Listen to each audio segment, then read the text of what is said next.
10 people stabbed in Seattle's CID within 37 hours.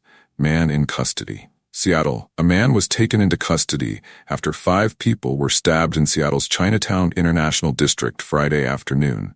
The stabbings happened near the intersection of 12th Avenue South and South Jackson Street around 2 p.m. Friday.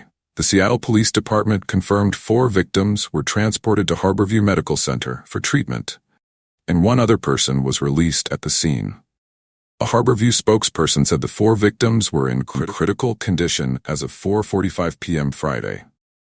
SPD Deputy Chief Eric Barden said a suspect was located near the scene and taken into custody without incident. Detectives with the homicide assault unit were working to identify the suspect, who is between 30 to 40 years old.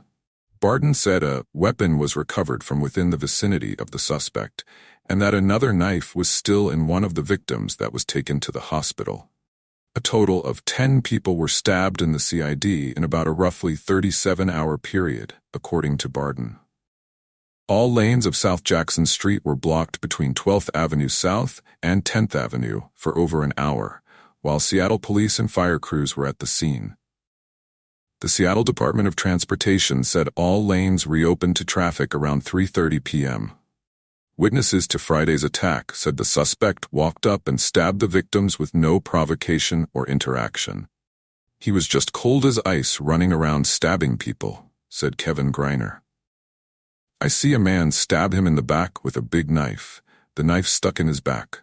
I'm freaking out. My friend is on the ground dying, and I don't want to lose him. Greiner said he and others were in the area last night during the previous attacks. We were all in shock from last night, seeing our friends get stabbed, he said. 5 additional people had been stabbed in separate incidents in the same area of the city between early Thursday and early Friday mornings. Barden said the first victim who was stabbed early Thursday morning was a woman, and that every other victim in this incident has been a male. All 10 stabbing victims were alive as of 3 p.m. Friday. It's certainly plausible that the suspect involved in today's stabbing is the same suspect involved with the previous 5 incidents, but the investigation is ongoing, and we will determine that, and there will be additional information forthcoming. Barden told Como News crews at the scene of Friday's stabbings. Barden said only one of the previous stabbings was a robbery, and a cell phone was stolen. The rest of them were just random attacks, as this appears to be today. Police said one of the 10 victims is a female, and the other 9 are males. No victims died, but some of the injured victims are in critical condition at the hospital.